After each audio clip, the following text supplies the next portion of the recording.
이민신학교의 고난주간 마지막 금요일 새벽기도 시작하겠습니다. 기도하겠습니다. 주님,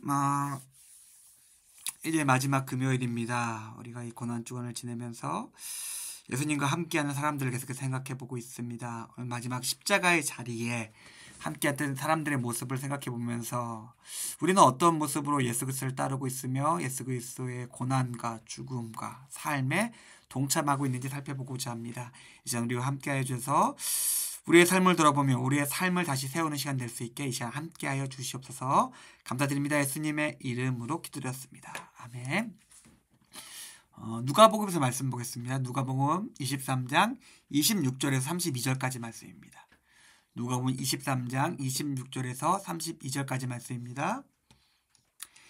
그들이 예수를 끌고 갈 때 시몬이라는 구레네 사람이 시골에서 오는 것을 붙들어 그에게 십자가를 지워 예수를 따르게 하더라.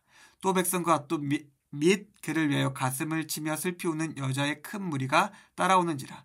예수께서 돌이켜 그들을 향하여 이르시되 예루살렘의 딸들아 나를 위하여 울지 말고 너희와 너희 자녀들을 위하여 울라. 보라 날에 이르면 사람이 말하기를 잉태하지 못하는 이와 해산하지 못한 배와 먹이지 못한 젖이 복이 있다 하리라. 그때 사람들이 산들에 대하여 우리 위에 무너지라 하며 작은 산들이 대하여 우리를 덮으라 하리라. 푸른 나무에도 이같이 하거든 마른 나무에는 어떻게 되리요 하시니라. 또 다른 두 행악자들도 사형을 받게 되어 예수와 함께 끌려가니라. 아멘. 예, 우리가 이번 고난주간에 예수님의 마지막 순간과 그 십자가에서 함께했던 사람들에 대해서 좀 살펴보고 있습니다. 오늘은 특별히 나쁜 사람은 등장하지 않아요. 나쁜 사람은 있죠. 행악자는 있긴 한데, 근데 우리가 예수님의 그 구원 사역의 관점을 봤을 때 나쁜 사람은 등장하지 않습니다. 여러 사람이 등장하는데 각자 그 예수님과 예수님의 십자가를 바라보는 시각은 너무나 달랐어요. 그런데 그들이 예수님과 함께 했을 때 예수님과 억지로라든지 어떤 형태로든지 예수님의 십자가의 그 길에 동참했을 때 일어나는 일들을 같이 생각해 보면서 우리의 삶을 예수님께서 먼저 가신 그 삶으로 다시 생각하며 둘 수 있는 그런 시간이 되었으면 좋겠습니다. 먼저 첫 번째로 우리가 살펴본 사람은 지질이 복도 없는 재수 없는 사람이 있어요.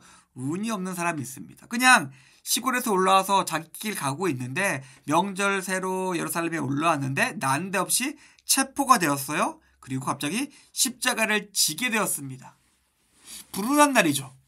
그런데 그 사람에게는 그날이 너무 운수 없는 날이었겠지만은 그 사람은 그 시간 그리고 그 이후 수많은 시간 동안에 역사에서 가장 아름답고 영광스러운 행렬을 가장 앞에서 걸어갔던 사람이 됩니다. 예수님 옆이나 뒤가 아니었을까 싶어요.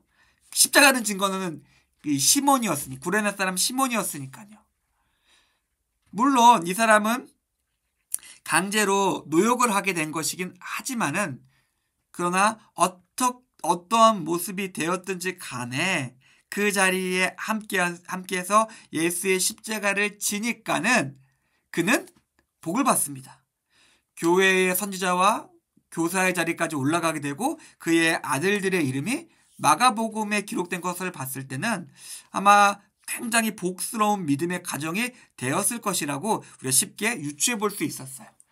그는 정말로 운이 없었지만은 그러나 그 자리가 예수님과 함께하는 자리였고 어떠한 마음이든 어떠한 상태든 상관없이 예수님과 가까이 있게 된 사람이었기 때문에 그는 복을 받았습니다. 예수님 그냥 우스갯소리로 십자가를 지고 예수님을 따른 첫 번째 사람이 되었다는 것이죠. 교회에 있다 보면은 억지로 교회에 오는 사람들이 적지 않습니다. 저도 그랬죠. 목사 아들인데 어디 교회를 빠지고 어디 할 수 있겠습니까? 억지로 그 자리에 앉아 있는 거예요. 억지로 앉아 있다 보니까 찬양도 하고 기도도 하니까 마음도 뜨거워지고 말씀 들으니까 이해도 되고 정리도 되고 살면서 그렇게 앉아 있다 보니까 목사의 자리까지 왔습니다. 중요한 것은 그 은혜 받을 자리에 어떠한 마음이든지 상관없이 와 이렇게만 한다면 은혜를 받는다는 것이죠. 뭐 사람마다 차이는 있겠지만요. 그렇기 때문에 우리가 우리의 지금 마음도 있고 상황도 있고 뭐 처지도 있고 감정도 있겠지만은 우리의 몸이 우리의 영혼이 그래도 예배하는 자리, 그래도 공동체, 그래도 예수 그리스도와 함께하는 자리에 나와 있어야 한다는 것입니다. 근데 그 사람 이 시몬은 혼자가 아니었어요. 많은 무리가 예수님을 그 뒤에 따르고 있었습니다. 근데 이들이 가는 길에 종착지는 어디였습니까? 사형장이었어요.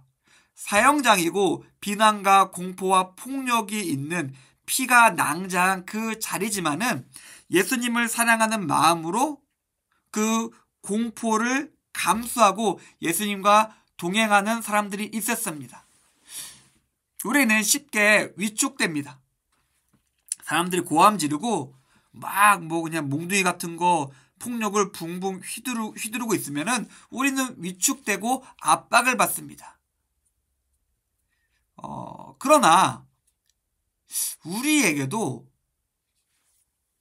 그 당시에 수많은 여인들의 무리처럼 그 공포와 폭력과 비난에도 불구하고 그 길을 함께 가는 사람들이 있습니다. 예수님은 생각만큼 외롭진 않으셨을 것 같아요. 고독하게 십자가에 달리신 거 맞긴 한데, 그러나 끝까지 그 자리를 그 자리에 함께하고 그 자리를 지키며 예수님과 함께했던 적지 않은 사람들이 있었기에 예수님의 십자가가 그래도 감당할 수 있는 무게가 되지 않았을까. 우리도 마찬가지입니다. 뭐 나 혼자 그냥 꺼이꺼이 울면서 힘들면서 아파하면서 예수님을 쫓아간다고 생각하지 않으셨으면 좋겠어요.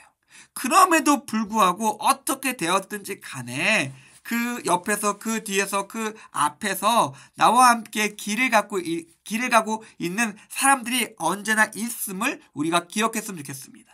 예수님도 그렇기에 그 고난과 십자가를 감당하실 수 있었습니다. 예수님께서 근데 울면서 따라오고 울면서 있는 사람들을 보면서 울지 말라고 하십니다. 예수님은 돌아보셨어요. 그냥 예수님은 모진 고초를 당하셨습니다. 자기 십자가를 감당할지 못할 정도로 육신이 피폐해지셨어요. 그리고 사형장으로 끌려가고 있는, 그리고 우리가 예수님의 기도하는 장면도 봤지만은 정말 애쓰고 힘쓰면서 마음이 아마 산산조각나 있으셨습니다. 근데 예수님께서 하신 것은 무엇이냐면 뒤를 돌아보며 여전히 예수님을 따라오는 사람들을 바라보시며 그들을 위로하셨다는 것입니다. 본인이 죽음을 앞두고 극도의 고통과 마음의 괴로움이 있었음에도 불구하고 예수님은 뒤를 돌아다보며 사람들을 보셨습니다. 요한복음 10장에 있는 말씀처럼 선한 목자는 자기 양들을 위해서 목숨을 버립니다. 저는 목사니까 이 말씀이 당연히 더 크게 다가올 수 있겠죠. 목사님은 그래도 목자 좀 다른 건데 그래도 저는 이 말씀이 저한테 크게 다가오긴 하겠지만은 그러나 이 말씀은 동일하게 우리 성도님들에게도 적용될 수 있어요. 우리가 하나님의 은혜를 받고 있다면 하나님의 은혜로 하나님의 예수 그리스도께서 내 앞에 두신 십자가를 지고 그 길을 걸어가고 있다면은 물론 힘들고 어렵고 아플 것입니다. 그러나 우리 역시 우리 옆에 사람들을 돌아보아야 합니다. 그리고 그들을 위해서 걱정해야 되며 그들을 위해서 우리가 해줄 수 있는 것들을 해줘야 될 것입니다. 왜냐하면은 알기 때문에 그래요. 내가 아프고 힘들고 죽을 것 같은데 나는 알아요.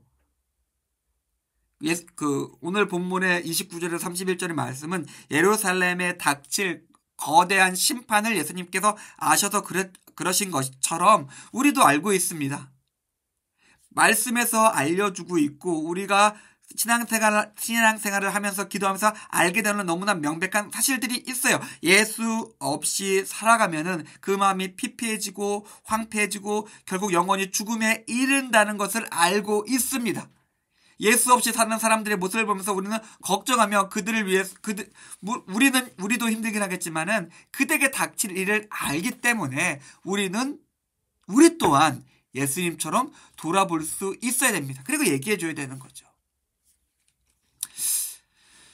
자, 이제 예수님의 마지막 자리입니다. 흥미롭게도 제가 맨 앞에서 말씀드렸던 것처럼 예수님은 혼자 십자가에 달리지 않으셨어요. 두 명의 같은 십자가에 달린 십자가 동지들이 있었습니다. 그들은 그냥 행악자였어요. 악을 행했고 그 악의 결과로 당연히 사형을 당한 사람들이었습니다.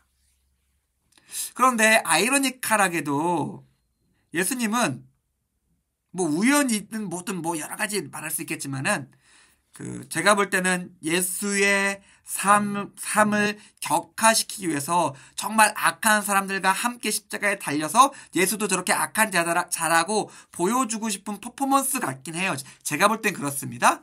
그런데 어떠한 이유가 됐든지 간에 예수님은 마지막까지 악한 사람들과 함께 하셨습니다. 그리고 그들과 함께 하셨기 때문에 또 그 중에서도 예수님을 만나고 예수님의 말씀을 듣고 마음이 변한 사람이 나타났고 죽음 이후에 전혀 다른 이야기로 살아갈 수 있는 사람이 있었다는 것이죠. 어떠한 이유, 맨 처음에 구레네 사람 시몬도 그랬고, 그리고 맨 마지막에 십자가에 달린 행악자도 그랬습니다. 그들이 자의로 기쁜 마음으로 예수님과 함께 있었던 것은 아니에요. 억지로 끌려온 두 사람이 있었습니다. 중간에 많은 여인들이 있었지만, 그러나 상관없어요. 상관없습니다. 예수님과 그 자리에 함께 있었기 때문에, 예수님과 함께 할 수 있었기 때문에 예수님의 말씀을 듣고 예수님의 삶의 작은 부분이라도 동참할 수 있었기 때문에 그들은 복받고 은혜받고 구원받았습니다. 지금 우리가 예수님 곁에 있기 원합니다. 예수님의 그 자리 옆에 있기 원합니다. 우리가 어떠한 모습이든지 어떠한 상황이든지 감정이든지 상관없이 예수의 그 자리 옆에 있게 된다면은 우리는 분명히 예수님께서 우리에게 약속하셨던 선하고 아름답고 의로운 곳으로서 우리 삶이 변화받을 것이며 그 변화받는 삶 속에서 복과 은혜를 나누며 살아가게 될 것입니다. 기도하겠습니다. 하나님 감사합니다. 오늘 말씀을 통해서 예수님과 마지막에 함께했던 사람들을 대해서 생각해 보았습니다. 우리가 예수님과 함께 있는 자가 되기 원합니다. 우리와 함께하여 주시고 예수와 함께 동행하는 우리 삶 가운데 하나님의 놀라운 복과 은혜로서 함께해 주시옵소서. 감사드립니다. 예수님의 이름으로 기도드렸습니다. 아멘. 감사합니다.